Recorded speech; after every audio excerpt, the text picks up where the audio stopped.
Salut! Aujourd'hui, on répond à la question suivante. Combien de temps faut-il pour faire toutes les lignes de métro à Madrid?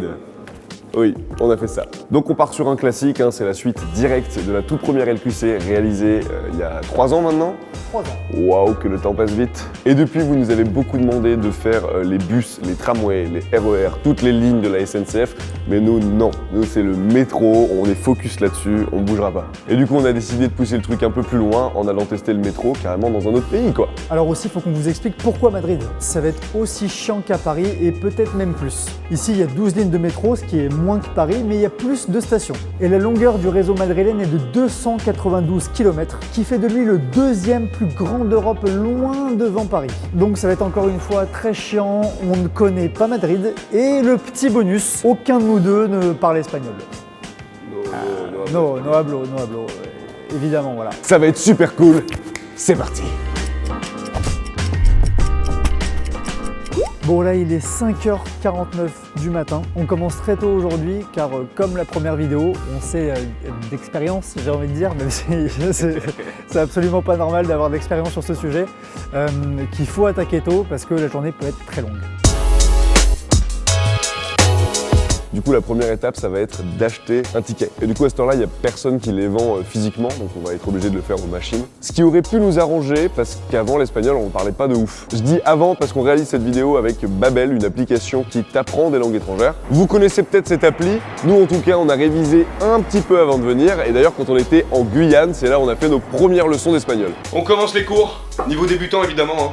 Mucho gusto, première partie. Mucho gusto, première partie. On commence? Bah on commence, allez c'est parti. Hola. Hola. Hola, bonjour. Bonjour, ça on l'a. Salut en arrivant. Si. Sí, bienvenida. Du coup, le métro ici, ça fonctionne par carte. Donc, adquirir tarjeta, un accent horrible, mais en gros, j'ai envie d'avoir cette petite carte. Donc, on en met 2, acceptar, c'est parti. Première victoire, on a le ticket. Jusque-là, ça commence très bien. C'est parti!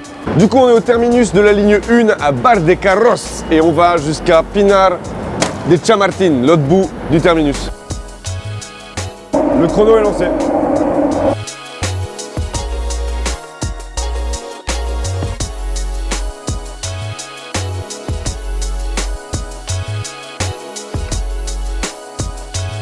Vous vous demandez certainement pourquoi on n'est que 2 à réaliser cette LQC, alors que tout le monde aurait dû vouloir être de la partie, je ne comprends pas. Franck et Ludo sont malades, voilà.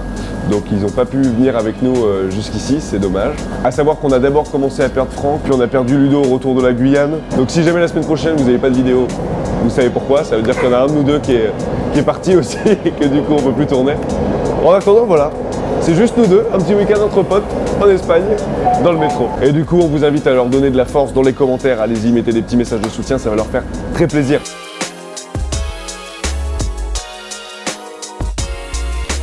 Fin de la ligne 1.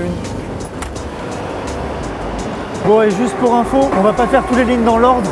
On a un peu étudié le trajet, le réseau madrilène. On va essayer d'optimiser notre temps. Et là par exemple, on va aller prendre la ligne 4. Ce qui est cool, c'est qu'elle commence ici à Pinar de Chamartín et son terminus c'est Argelès. Mais vous inquiétez pas, on va faire toutes les lignes quand même. Donc évidemment, on est là pour faire toutes les lignes de métro, mais aussi pour tester un peu notre niveau d'espagnol. Donc dès qu'il y aura des interactions avec les gens pour demander notre chemin ou trouver à manger, bah on vous filmera ça et on verra si notre niveau a un peu augmenté. Voilà. ¿Dónde es la línea 4? Aquí? Sí. Gracias. Trop chaud en espagnol.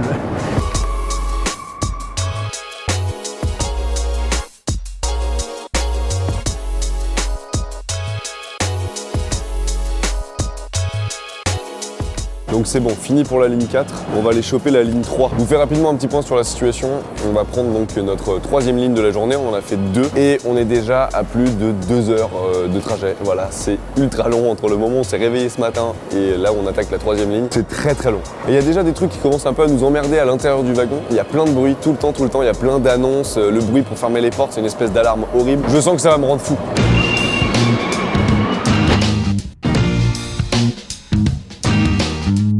Enfin au terminus de la ligne 3, ça devient super chiant, ça y est.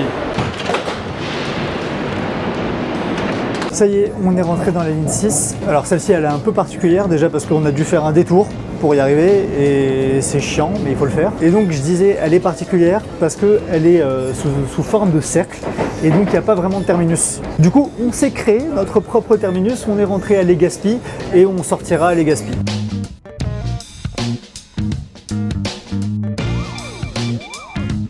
De retour à Legazpi. Bon là on a un petit souci de micro, mais en gros on va enchaîner sur la ligne 11. Elle est minuscule, il y a 7 stations, elle fait 8 km de long. C'est un peu l'équivalent de notre ligne 7 bis à Paris quoi, pour ceux qui connaissent. Donc voilà, premier petit plaisir on va dire de la journée, avant d'attaquer des lignes très longues. Comme prévu, c'était cool, c'était rapide, on a fini la ligne 11. Mais par contre, on rentre tout de suite dedans, hein. On l'a refait dans l'autre sens pour récupérer les autres lignes. Voilà, super vie. Ça fait du bien d'être dehors quand même, mec. Le plus dur, je pense, ça va être de se remotiver après pour y retourner. Queríamos una ensalada, pimientos asados con bonito, pero como un primero. ¿Es posible? Si, gracias. Donc voilà, on a fini de bouffer rapidos. Évidemment, on avait arrêté le chronomètre, hein, le temps de bouffe n'est pas compté dans le temps final. Et par contre, maintenant, faut qu'on s'y remette, quoi.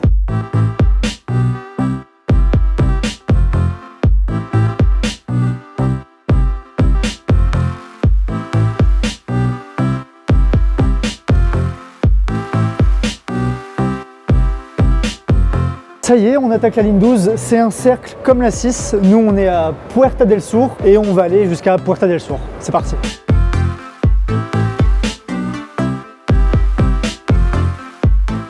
Et ben voilà, de retour à la case départ à Puerta del Sur. C'est super long en fait de faire Puerta del Sur jusqu'à Puerta del Sur parce que même si cette ligne elle est en forme de cercle, elle est super longue. C'est la ligne la plus longue du réseau, elle fait 41 km de longueur. D'ailleurs nous on l'a vu à l'intérieur, c'est super long entre chaque station et on a vérifié, il y a en moyenne 1,5 km entre chaque station. Bon allez, on s'y remet, on n'a pas fini de galérer parce que maintenant on doit faire un énorme détour pour récupérer la ligne 2 et la station Las Rosas. Je kiffe Windows Stress. Et du coup, j'en profite pour vous donner quelques petites infos sur la ligne dans laquelle on se trouve, qui est la ligne 2. Déjà, elle passe par Puerta del Sol, qui est un peu genre le centre historique de la ville. C'est comme genre Châtelet pour nous, à Paris, tu vois. Et cette ligne 2, elle est aussi appelée la ligne 2 Vodafone. Et du coup, pour trouver de nouvelles sources de revenus, le gouvernement régional de Madrid a accepté depuis 2013 de renommer cette station de métro Vodafone. C'est comme si à Paris, on avait la ligne 1 SFR ou genre la ligne 3 Orange, tu vois, ou des trucs comme ça.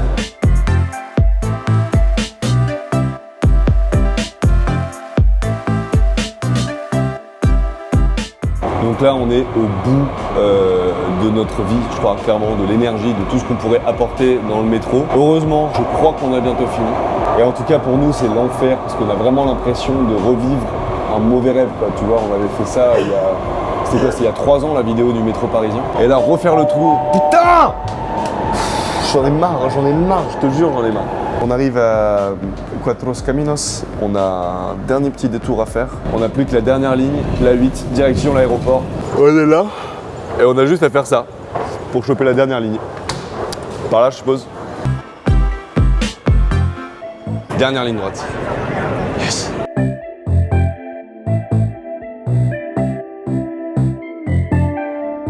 C'est le prochain arrêt, je suis comme un ouf, je suis comme un fou. Allez, allez, c'est très long, c'est très long, c'est très long. C'est par où? La lumière du jour, c'est où? Je deviens ouf. Ouvre-moi, ouvre-moi, ouvre-moi. Ouvre!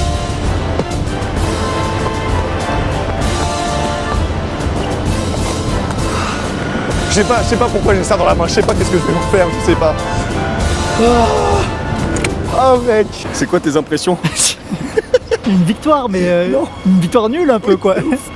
Tu veux pas, on sort, on fait les plateaux là? C'est parti. On fait la conclusion, oui. En haute. C'est terminé! Ça y est. Fini! On s'est calmé, ça fait du bien. Maintenant, on a quelques chiffres à vous donner. La conclusion. Alors, il nous aura donc fallu 9 heures et 7 minutes pour parcourir l'intégralité du métro de Madrid. Mais avec nos détours, on aura fait plus de 11 heures. 11 heures! 11 heures dans le métro. Étonnamment, ça nous aura pris moins de temps qu'à Paris, mais on a notre idée du pourquoi du comment. Déjà ici, nos détours étaient vachement moins longs parce qu'on s'était quand même bien organisé. Et vous vous rendez peut-être pas compte, mais les détours, putain, ça prend un temps de ouf. Alors, il y a aussi que le métro à Madrid est plus rapide et les stations sont plus espacées qu'à Paris. Donc il met moins de temps à parcourir le même trajet. Et pour info, à Madrid, la vitesse moyenne est de 24 km/h et la vitesse max est de 100 km/h. Alors qu'à Paris, la vitesse moyenne c'est 21 km/h et la vitesse max 70. Et du coup, merci à Babel, parce que mine de rien, c'est un peu grâce à eux qu'on a réussi à bouffer ce midi, quoi, et à trouver notre chemin jusqu'à la sortie. Et en vrai, je veux pas me la péter, mais je trouve qu'on s'est plutôt bien débrouillé pour des mecs qui, à la base, parlaient pas vraiment espagnol. Alors d'ailleurs, l'appli est plutôt bien foutue, il y a pas mal de langues différentes et plein de types d'exercices pour tous les niveaux, que vous soyez très avancé ou naze, comme nous. Sachant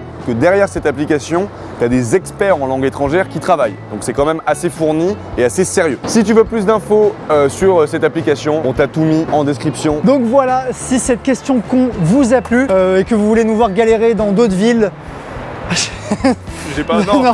s'il vous plaît, non. en Europe ou dans le monde, dites-le nous dans les commentaires. Et sinon, n'hésite pas à aimer la vidéo, à la partager et surtout, suscrivete. On l'a dit avec l'accent italien en plus. Et juste avant de vous quitter, merci beaucoup pour les retours sur notre premier gros dos en Guyane. Il y en a un deuxième qui va sortir dans pas longtemps, qui va être encore plus lourd. Le sujet est fou, les rencontres étaient folles, c'est incroyable et c'est surtout désastreux malheureusement. On a hâte que vous voyez ça et que vous nous disiez ce que vous en avez pensé.